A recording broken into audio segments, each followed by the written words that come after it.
I think to a degree, the idea and the hope that somehow the vast majority of the country is going to rise up in righteous indignation is not, I don't think it's ever been something that is to be legitimately hoped for. I think that 100% of the changes that have taken place in this country, for good or ill, since we've gotten started, have been done by 20% of the people. You know, you're never going to get everybody up at exactly the same time. Most people, and there are a lot of people who are really mad at Americans. And to a degree, I understand that. I was sitting in my pub the week after the last election, reading something called the Weekly Dig. It's one of the sort of weekly alternative magazines, newspapers that comes out in Boston. And there's a whole section of letters to the editor that had been sent in about the election. And I thought one of them summed it up perfectly, what a lot of people are feeling. Dear Red State America, and then in block letters, you hay-eating morons. A lot of people feel that way. I can't get down with that.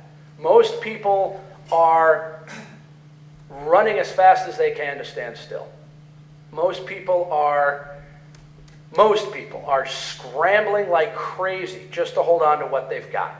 Most people do live in a fog of fear and uncertainty, not just about terrorism and weapons of mass destruction, but about whether they can make their mortgage payments, or what's going on with their kid at school, or health insurance, or any number of 5,000 things.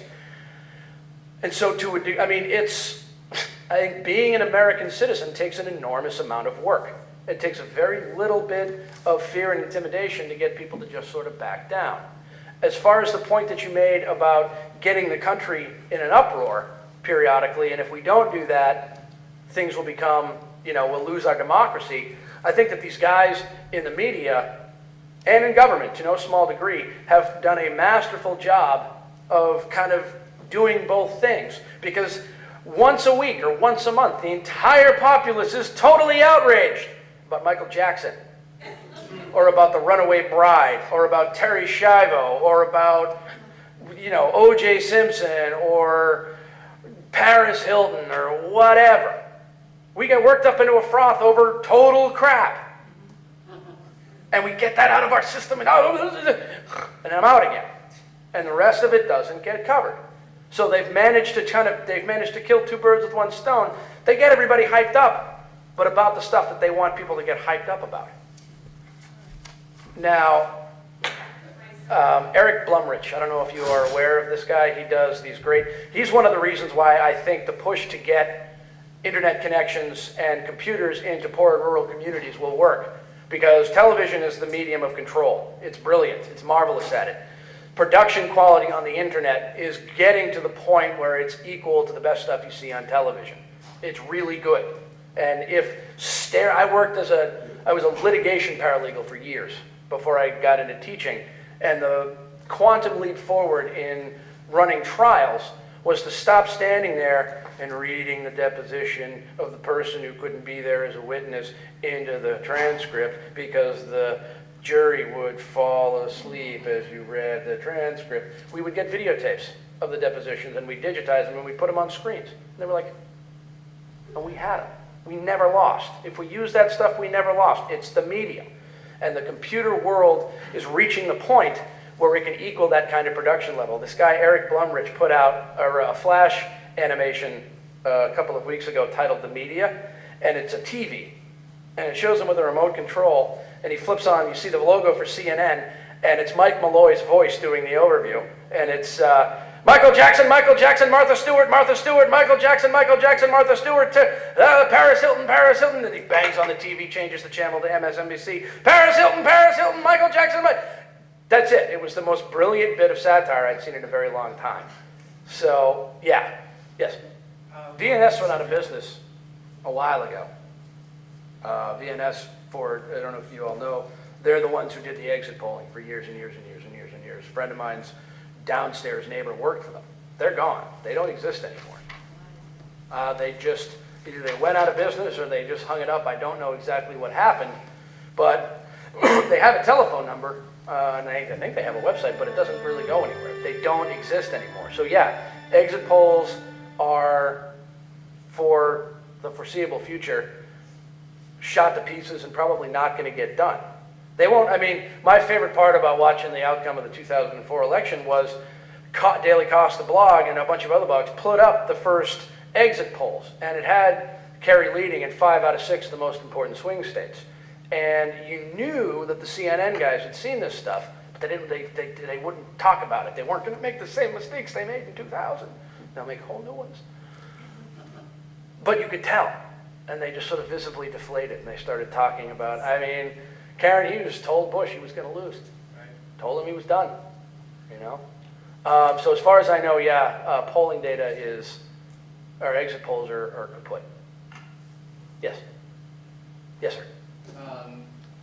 Talking about corporate control of the media, got any thoughts of what we're going to do when corporations try to take over the internet? Yeah, that's going to be scary. And I'm surprised that they haven't done it yet. To a degree, they have. You can't get on the internet if you don't go through AOL or Comcast. You know, again, it's you know, a relatively small number of people in the country by comparison to the entire group who have access to this stuff. You know, I pay through the nose for my internet. You know, I had to, my laptop died on me over the winter. I had to, you know, drop $1,200. I couldn't afford to buy a computer because I need one for work.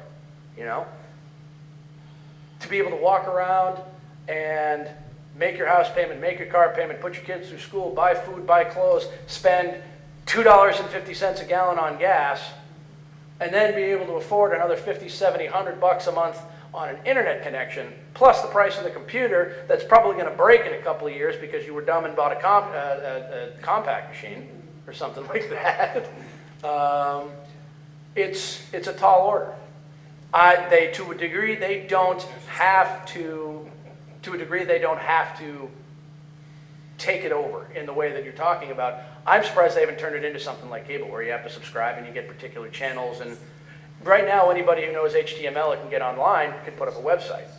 I'm surprised they haven't made that more difficult, but they pretty much have. You know, right now, the alternative media, I mean, we've gotten much bigger than we were.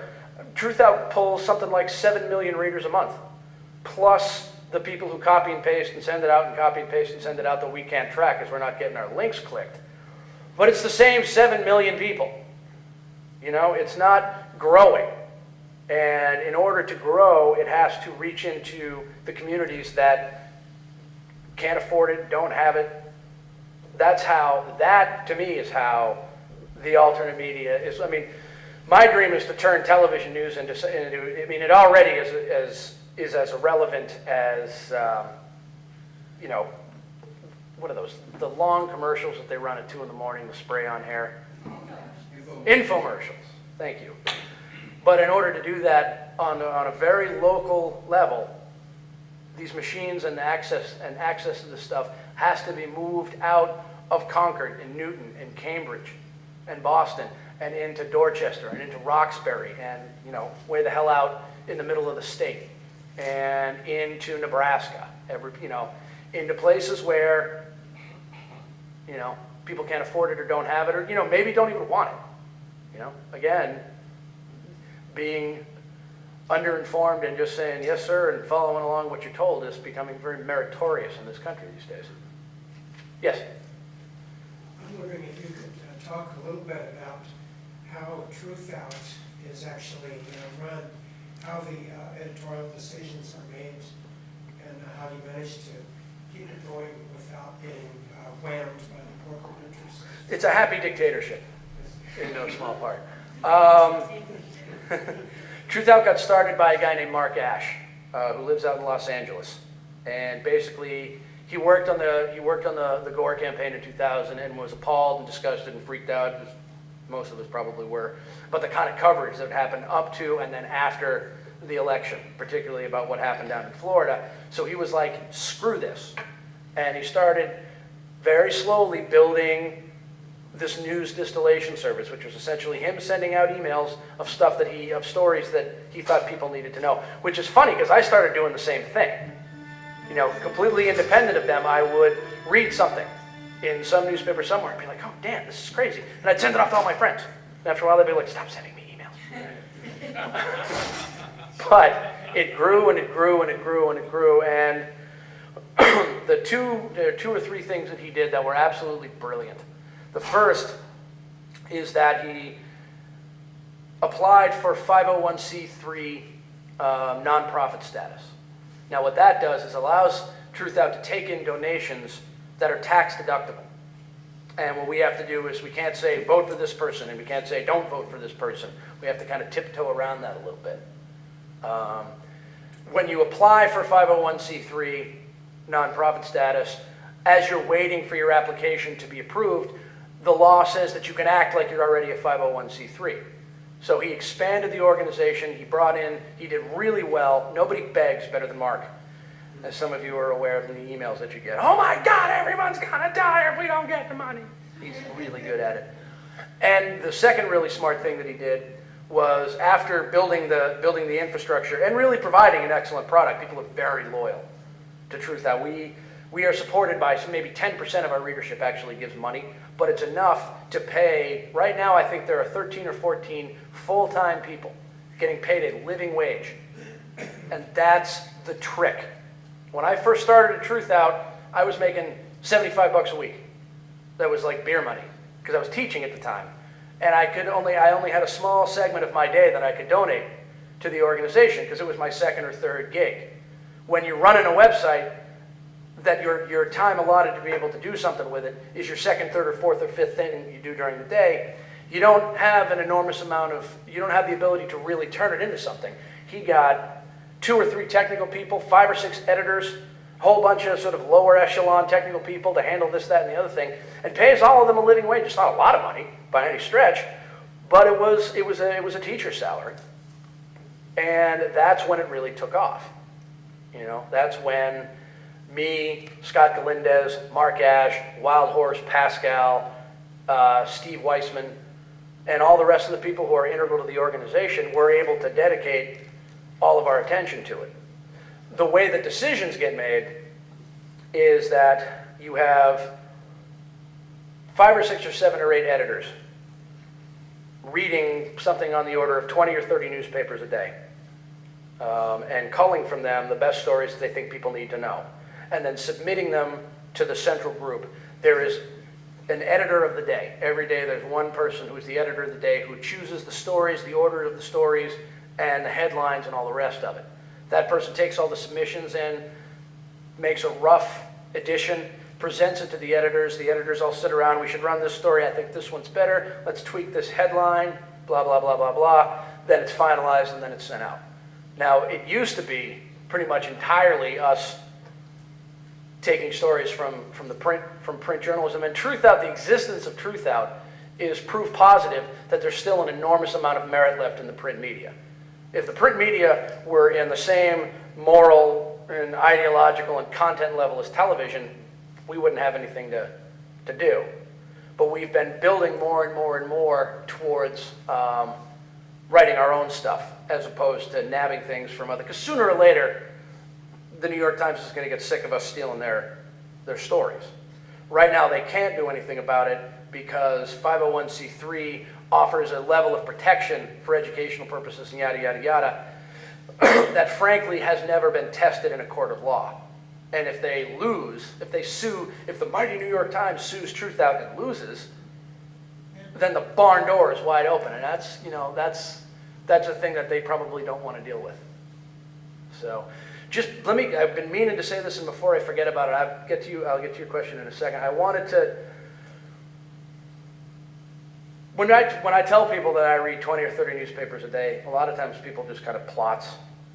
They're like, how in the hell can you do that? Well, it's my job, but most people don't have the time to put that kind of work in.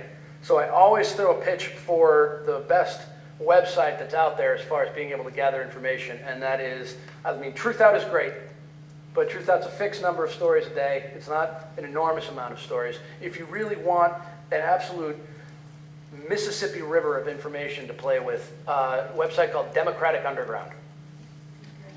DemocraticUnderground.com.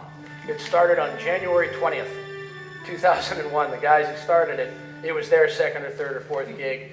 They stood out on the protest route for the first inauguration with a big banner that said Democratic Underground. And it has grown.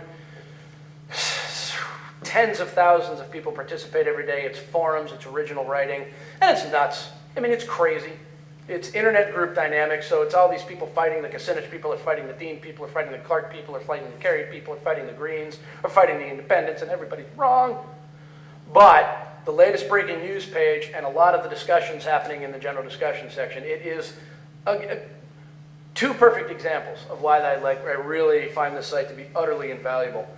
One time, do you remember, and this is one that really fell down the memory hole, in December, after the September 11th attacks, when that plane crashed on Rockaway in New York, and the verdict came out that it was wake turbulence. A plane had taken off 2 minutes before, and the wake turbulence ripped the wings off the plane and crashed on Rockaway. One of the guys who posts there all the time is a 30-year airline pilot veteran. He said that if wake turbulence from a plane that took off 2 minutes before was strong enough to rip the wings off an airplane, there'd be shattered hulks of airplanes lying around every major airport in the country. This kind of information, if you have a specific question about some area of expertise, insurance, whatever, literally as esoteric as you can think of, and you raise up a flag, somebody will be there to, it's great. I had to do an interview with a right-wing, in-studio interview with this right-wing radio guy down in, not Baltimore, Delaware, a while back. The night before, I'd never heard of the guy. I had no idea who he was. I had no idea what he talked about. I had no idea what he believed. So I put something up on Democratic Underground. I said, have you ever heard of this guy? And if so, what are the 5 wackiest things he's ever said? What does he believe, specifically about Iraq and specifically about other stuff? I woke up in the morning and there was a 25-post dossier on this guy waiting for me when I woke up in the morning. And I put the bricks to him like I was very happy when I walked out. And it was entirely because of these people who were able to come up with this information. It's if you can get past the infighting that is a natural outcropping of internet group dynamics, where there's always, I've heard of internet knitting groups who have exploded in rancor and bitterness because of internet group dynamics. It is what it is. You add in the fact that liberals love nothing more than kicking the crap out of other liberals, you're going to get a certain degree of chaos. But it's the best information. I've written 2 books on the strength of the information gathered on this site. It's just fantastic. Your question, sir. Yes, I don't see too much light being shown on the Heritage Foundation and its various tentacles. And in the I Smell Rat department, they've just divorced themselves from townhall.com. Really? Yes, I I'm hadn't heard not that. sure what that's all about, but something seems to be brewing there. And I just wondered if you had any. I had not heard that. I had not heard. Or why the person wrote townhall.com, said we're setting you off on your own way. And I didn't know whether there was some problem with them losing their nonprofit permit because of their association with the town hall. I don't know. I'll look into that, but I have no idea. I would say in general, think tanks don't get zapped by the media because the think tanks are the ones doing the research for the media. Why would a journalist do research when they can get happily skewed information from the Heritage Foundation? And one of the reasons the spotlight has to be put on this organization because in the Globe and the Times, you see columnists showing up who I can trace back. Yeah. Well, they put it right in their bylines. But they don't identify them properly in these newspapers. The George C. Marshall Foundation, what it is, the World Jewish Review. There are a lot of things that sound very nice, but when you go and look who these people are, they are card-carrying donatees of the Heritage. Well, the Heritage Foundation, the American Enterprise Institute, There are a number of very influential think tanks in Washington and out there in the country that have, I mean, they basically came into prominence during the Reagan administration when the right wing got real smart and stopped yelling at Tip O'Neill and decided to take matters into their own hands and very slowly started buying up the media and then built these little think tanks to gin out the talking points and the research, quote unquote, for whatever it is they want to talk about. And when you've got a combination of the think tanks providing the content for the media that they already own, it's a perfect storm. And now they've reached the point where they're writing the policy initiatives for the majority in Congress and for the White House. And I mean, the Clinton White House used these guys, not nearly as much, but to a degree, the same way, because it's yet another version of outsourcing. You've got 50 smart people in a room, you sit them all down and you get them talking about policy X, policy Y, policy Z, and they look at it from every angle and they give you your white paper. The 2002 new foreign policy report that George came out with, the big, huge, massive deal, was basically a rehashed, slightly modified version of the Rebuilding America's Defenses white paper that the Project for New American Century put out 2 years before. These guys are writing policy across the board. Yes, sir. There's a TV channel called Free Speech TV that you can pick up off the satellite. It has a lot of left programming. I'm wondering, is there any possible way to get that down into like local TV access, channel access? Probably. I know a lot of local access carries Amy Goodman, Democracy Now! And things like that. I'm seeing more, I have Comcast, as I said, and I'm seeing more and more they do this, they're trying to put the video stores out of business. So they're doing this deal where you can order free movies and free TV shows, whenever you want to watch them and then pause them and go back to them. They've got Fahrenheit 9/11, they've got half a dozen to a dozen of the really best documentaries about this administration available as part of their content. You got to pay $3 for it, which means you have to have paid $50 to get the cable into your house in the first place. But satellite TV is the same kind of thing as cable. It's, not everybody has access to this stuff. TV, you put up your antennas and you're going to get, the General Electric news report every night. And I think it'd be great. I think if local access is slowly but surely being driven out of business, because that's valuable wavelengths that some channel or another can come along and take. It used to be, in Cambridge, if you walk through Central Square, there's a local access channel that has taken pretty much to just having the camera on Massachusetts Avenue from their window. So if you want, you can walk by and be on local access TV. But that's not the kind of thing that's going to draw in viewership. 90% of getting people to watch a particular program, program A or program B, doesn't have anything to do with the content. It has to do with the advertising to get people to know when to watch. And that's the hard part. That's the really difficult part. Yes? Just in response to your and Darj Mail's question about, well, what do we do? Because we've got lots of witnesses. We've got lots of data. We've got zillions of tons of data that tell us how bad things are. So one possibility, and we've seen this in small communities in Pennsylvania, is that municipalities pass ordinances, pass bylaws, not resolutions, because resolutions don't have any authority, but pass bylaws saying the town of Concord hereby nullifies any Iraq war action as illegal and undemocratic. And you start getting a number of municipalities doing this, you'll stir the pot. This is part and parcel with the thing I was yelling about earlier as far as running for small local offices. Nothing big. Don't run for the Senate. That's right. You need the public officials. Yeah, you run for these. In order to do that. But that can be a very nonpartisan thing, because there are people all across the spectrum who, for one reason or another, object to all kinds of policy. I had a great experience a few weeks ago.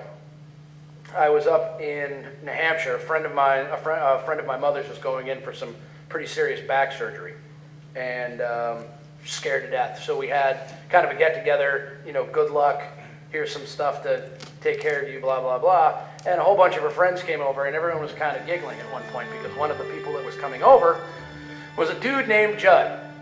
Now, Judd, apparently, and this is New Hampshire, Judd is, from what I was told, this rock-ribbed, right-wing, super conservative, Rush-listening Republican guy who likes the sound of his voice.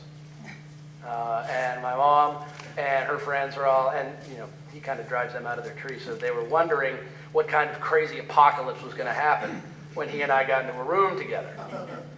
And he comes in and he's, you know, big booming voice dude, former, he was, you know, 8 or 9 years, 10 years a Army medic, all this other stuff, real, you know, the guy, you know, you cut him, he'd bleed red, white, and blue.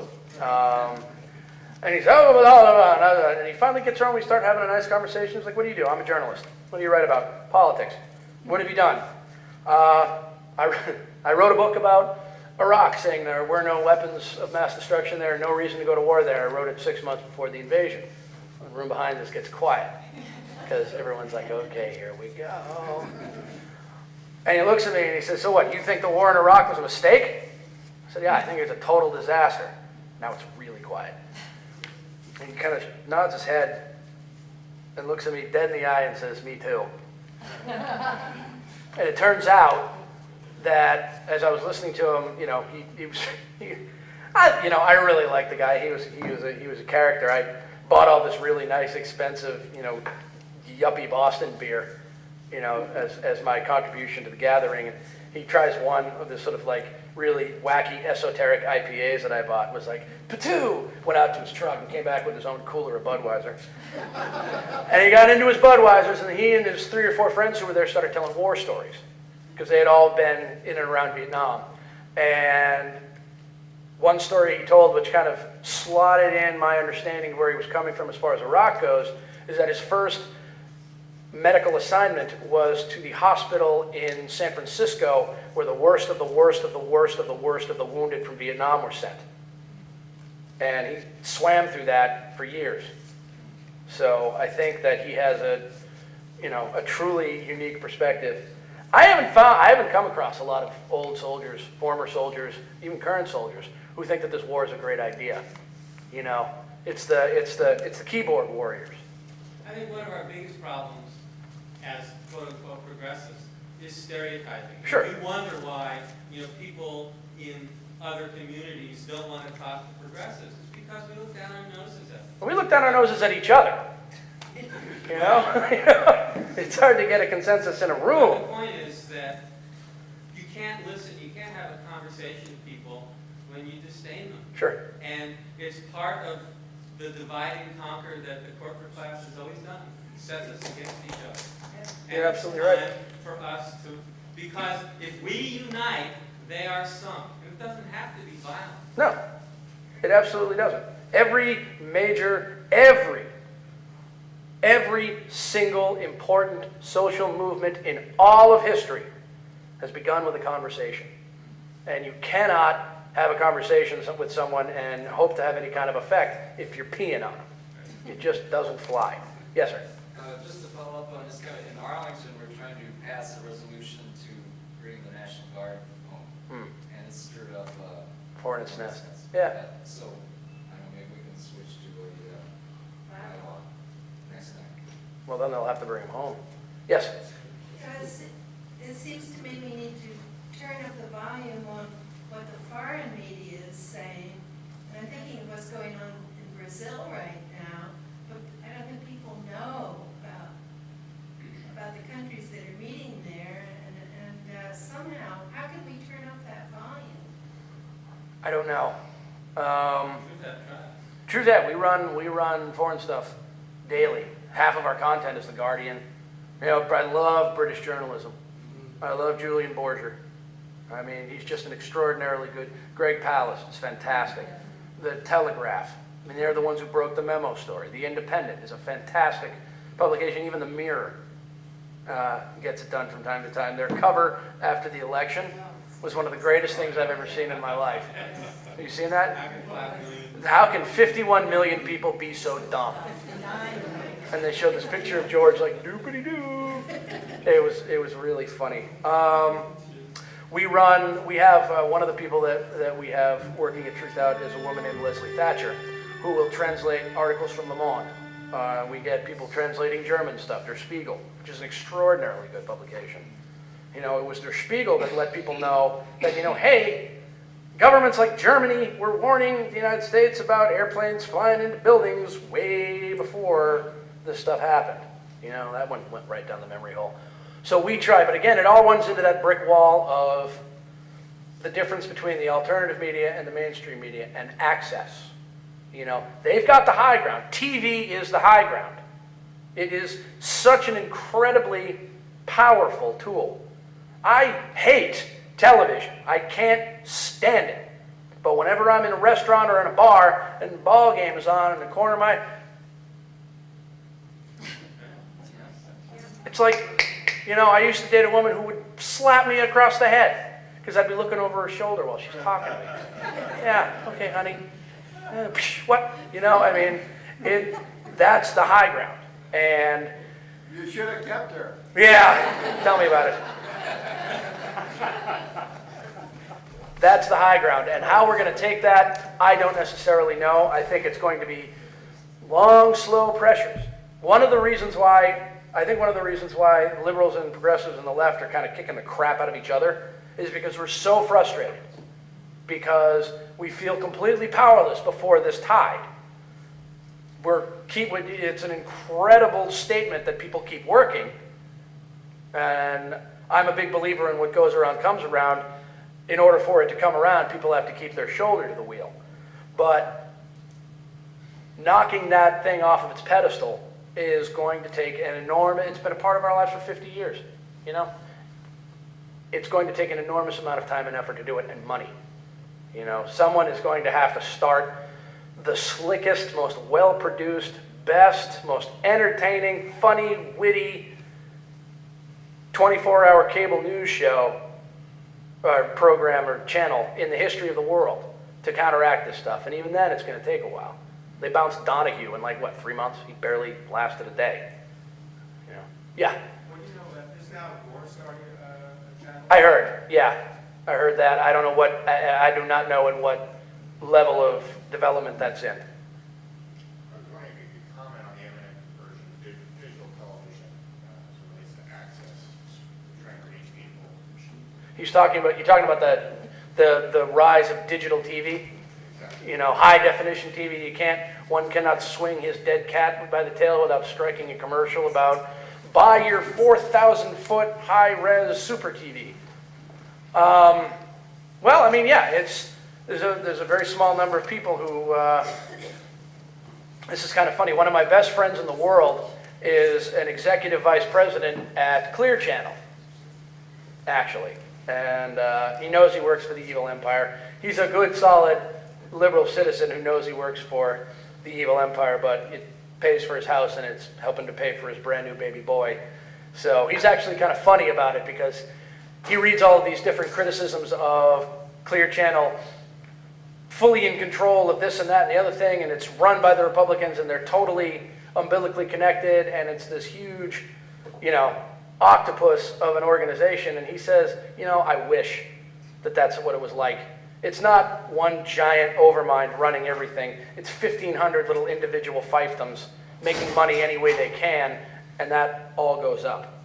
So if you want evil Clear Channel anecdotes, you should look at their concert venuing is really where they're the scum of the earth.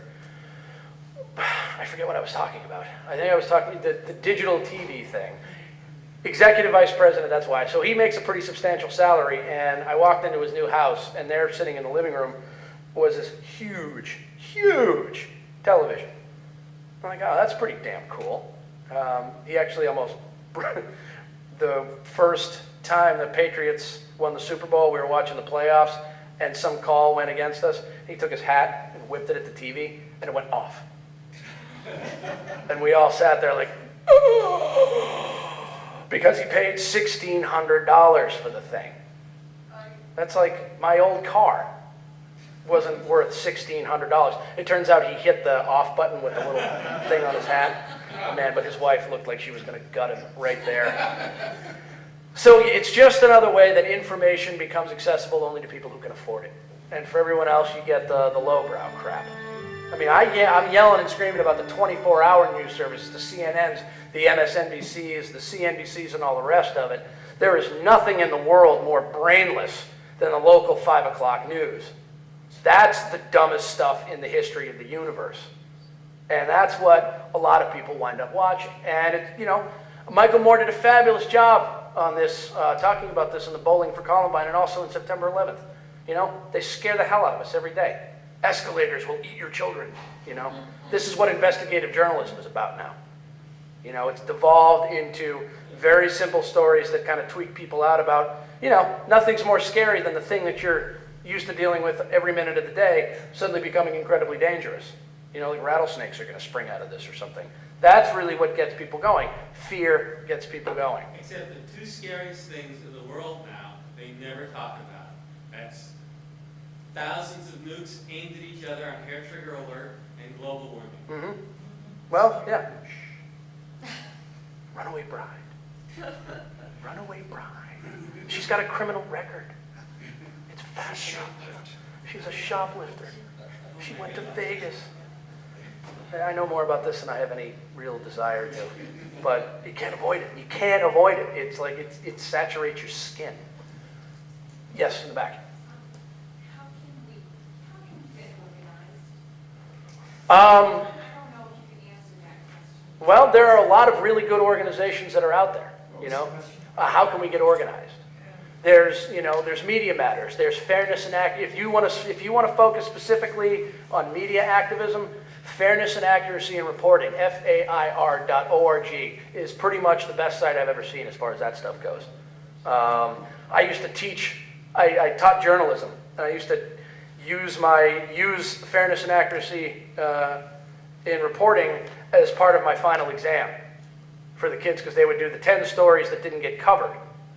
And I would only have, it was a small school, so I only would have 6 or 7 or 8 kids in each class. So I would give each of them one of the 10 stories that didn't get covered and send them out to find out why they didn't get covered. And these are serious stories. I had one young woman in my class who got the assignment of, why was it not covered when Condoleezza Rice told the media not to broadcast Osama tapes because he's sending secret code to everybody? She called the White House every day for 3 weeks. That was actually kind of, and it wasn't to get them to, it wasn't because I thought they'd have any hope of finding out what people didn't want found out. It was to find out how hard it is as a journalist to get information and what kind of personal techniques you have to use as a journalist when you speak to people.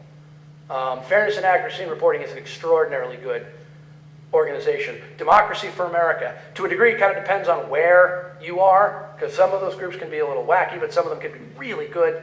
Progressive Democrats of America is opening chapters in every state in the country. There are plenty of places where you can dive in. And I don't know what the situation is here in Concord, but if there isn't and I still, and people want to throw bricks at me when I say this, but I still think that the best and wisest course of action, it's the great razor that people of a liberal progressive equation or persuasion have to slide down. On the one side is being right and knowing that you're right and knowing what you believe in and wanting to stand by that absolutely and without question. And on the other side is having to be, and I don't want to say smart, tactical, coming to a consensus, giving in on some of the things that you hold dear as part of a larger push towards getting things done. We at PDA will have these things where we get 50 people representing 20 groups into a room, each of them carrying their own flag and bringing their own, absolute, I will not bend on this no matter what. And we have to get out of the room with a consensus. If we don't, we fail, which means that everybody has to give in a little bit. The California State Democratic Party just had their convention a couple of weeks ago, and we sent an army of PDA guys there to push for that convention. This is the largest gathering of state party Democrats in the country, to push them to pass a resolution demanding the withdrawal of American troops from Iraq. And it was a 5-day-long roundhouse brawl. And not with the people you might suspect. There were the people who say we have, espousing the Pottery Barn argument, which is we broke it, we bought it, we have to stay. That was there. But there were also the people on the other side of the spectrum who would say, out now. Just no strategy, no plan, no, this step and then this step and then this step and then this step, just out now. And anything less than out now was a catastrophe. We had to cut that down the middle.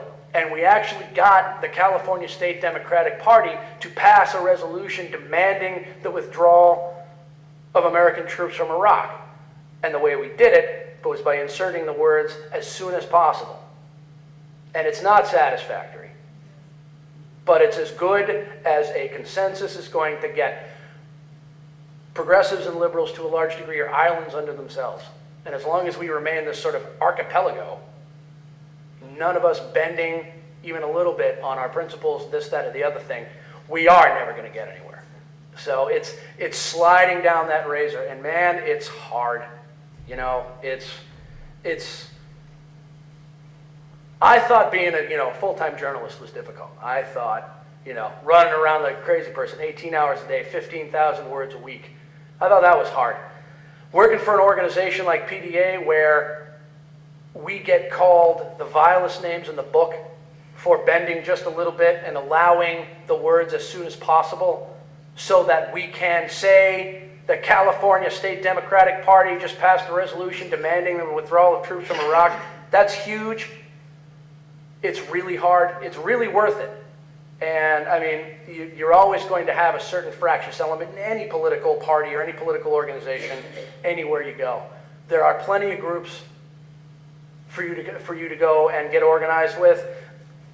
Just carry that with you. The idea that consensus requires compromise. And if we don't have consensus, we're not going to get anywhere. There are some things we cannot compromise on. Did you already speak about Air American Radio at all? No, I haven't mentioned them. Because when I said something earlier about being stirred up, I get my stirring up from Truth Out and from Air America. I like Air America. Some of it's very good, some of it's not so good, some of it drives me a little crazy. I have to turn off my lawyer every night. Yeah, but Mike's great though. Mike's fantastic. I love Mike Malloy. Yes, ma'am. I was just going to suggest that there are a number of groups there's a network of grassroots groups that have been developed around in the Metro Boston area, and they're all listed in United for Justice for Peace. And it started, there were about 6 groups in it eventually, and they have a website. I think it's United for Justice for Peace. Yeah. And I'm part of one of those groups, which is here in Concord, which is Grassroots Action for Peace. And we've been around since 1990, or 1991. We really started in January with the beginning of the Gulf War. So there are groups, and I really believe, I was talking last week in terms of corporate effects too. I was talking 2 weeks ago with a woman from South Philadelphia who's just starting a very small grassroots group who's fighting Sunoco. She's a black woman who was a seamstress in a factory that was run with making uniforms out of cloth that was saturated with DDT. All of them are sick. They're all trying to, so there are grassroots groups all over this country who are people who know what's going on because they've been affected by it. Howard Zinn wrote. And they are powerful, so we can work with them. And it's not easy, folks. I'm telling you, especially if you're working cross-class, cross-race, but this is the thing that's really groundbreaking, is working in that way. Yeah. But it's not easy. No. And to talk about compromising, it's not only compromising, but it's really finding ways to make bridges where there are big divides.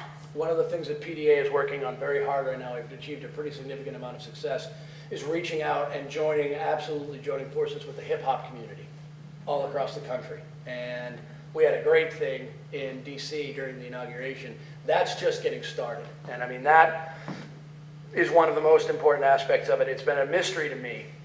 Not really a mystery, but it's been a very great frustration for me that I only tend to see white faces when I come and give these talks, no matter where I go. Without that kind of bridge building that you're talking about, again, it's everybody kind of doing their own thing. It's really hard. You want to break a glass and eat the pieces some days. I do. I got really angry I made a lot of people mad with this one, but I got really mad one day because got into this whole long roundabout with one of our own people, one of the people who's allied with us, took off on us and really made life difficult for a few days. And this is coming on the heels of, I gave a speech a couple of weeks ago and I got heckled by people on the left. That was kind of fun. Joe, just this like building thing. So I went on to Democratic Underground that night. I went down to the pub and had a couple of beers and I wrote this long rant at 1 in the morning titled, "I Hate Liberals." You know, it was this very satirical, bitter, angry thing. But yeah, it's incredibly discouraging. But by the same token, it's the most rewarding. I mean, I love working for Truth Out. I love doing what I do as far as writing that stuff. But that is a fairly passive means of activism. You're gathering all the information, you're putting it in a coherent, way, and then you're handing it out, you're punting it, and you're hoping somebody catches and runs with it. That thing about Bush, January 2003, 26,000 liters of anthrax, 38,000 liters of botulinum toxin, 500 tons of sarin, 30,000 munitions, mobile biological weapons labs, and uranium from Niger for use in the robust nuclear program. That's verbatim from his January 2003 State of the Union address, and it's reflected on a page on the White House website called Disarm Saddam Hussein, and it's still there. It's still there. And I've said this in probably 30 essays over the course of the last 2 years, each time more outraged than the last. And 6 months after the war, when they hadn't found anything yet, 6 months after the invasion, they hadn't found anything yet, I'm doing research on the State of the Union address, I find this page. I'm like, God, that's crazy, it's still up. Then 6 weeks later, it's still up. 2 months later, it's still 2 years, it's still there. I've not heard one Democratic office holder say that anywhere. Rattle off the statistics. And a lot of them don't want to do it because they're kind of complicit in having allowed this to happen in the first place. That, I think, is an enormous amount of the problem, both with the media and with the main party, is they just don't want to have to buy what they've delivered here. But join one of these groups, Democracy for America, the groups that, ask her if you're interested, ask her when you're done. PDA, great groups. There are plenty of places where you can get it together, and people like me who enjoy running into brick walls are working as hard as I can to start pulling everything together and not just have this group doing this and that group doing that. Yeah? I'm told we have to wind up soon, so maybe we can just do one more question. Sure. Sorry. Yes. This is sort of off topic, but what do you think about the possibility of the draft and that's helping us? We talk about why isn't the country as activated as they were before. A lot of it has to do with the fact there's no draft. War is now, not most, unless you live around Fort Bragg, Fort Benning, Fort Ord, or one of those places, you're probably not anywhere near people who have to go and fight this thing. I've lost several students of mine. So you are a very rare example of that, because a lot of people it's not in their backyard, and it's not in their backyard as it was 30 or 40 years ago, and that leads nothing motivates people more than the economic thing. The biggest problem Bush has right now isn't September 11th. It isn't the Iraq War. It isn't the Afghanistan thing. It isn't Saudi Arabia. It isn't Russia. It isn't China. It's high gas prices. That's his biggest problem right now, and Social Security. Pocketbook stuff. It drives me crazy, but that's just the way it is. In terms of the argument about, first of all, I don't think that they will induce it. I don't think that they'll start another draft, because that would be, unless it came in conjunction with a rather remarkable crackdown. Say, another attack, something else blows up, and we go to red alert. Red alert is martial law, is the suspension of habeas corpus. The governor of New Jersey was asked what red alert means, and he says, you stay at home, you don't go outside, and if you do, you're considered an enemy combatant. So some sort of a massive lockdown and suspension of constitutional rule, at that point, they could do a draft, and they could probably get away with it. But barring that, I don't see it politically being terribly feasible for a couple of reasons, one of which has to do with the Army itself. In the Vietnam era, your average soldier took 6, 7, 8 weeks of boot camp to learn how to be a soldier, to learn how to operate within the context of the military. Now it takes 2 years. You know, there's so much more technology, there's so much more crazy stuff they got to do. People who don't want to be professional soldiers into the mix will tear up the system. As far as the Army's concerned, they're probably not terribly interested in that. Beyond the political ramifications of having people suddenly wondering, well, you know, is my 18-year-old son going to get drafted to go fight Iran? They don't need a draft right now, number two. The Army's pretty beat up. The Marines are pretty beat up. The Air Force is just fine. And everybody's talking about this looming thing with Iran. If we are going to have some kind of a public crunch with Iran, it's going to be the Air Force that does it. Because the Air Force has been untouched by this whole thing. As far as the argument of do we push the draft or fear of the draft or conversation about the draft as a means to politically activate people by putting it in their backyard, I'm of two minds on it. I think it would work, but I've talked with lots of mothers of lots of soldiers who have died or been wounded or who are still over there right now, and to a person, they throw up a little bit when they consider the idea that we might actually advocate for something like that. I've dealt with a lot of people. I know a lot of people who think it's a great idea. Charlie Rangel out of New York thinks it's a great idea. He actually put the bill in. And a part of me was like, way to go, Charlie, because it made people talk about it. But on the other hand, there are a lot of people, and a lot of them are our strongest allies as far as this community, who would burn our houses down if we dared to push that kind of a thing. So that's a really difficult tactical question. So thank you all very much. I really appreciate it.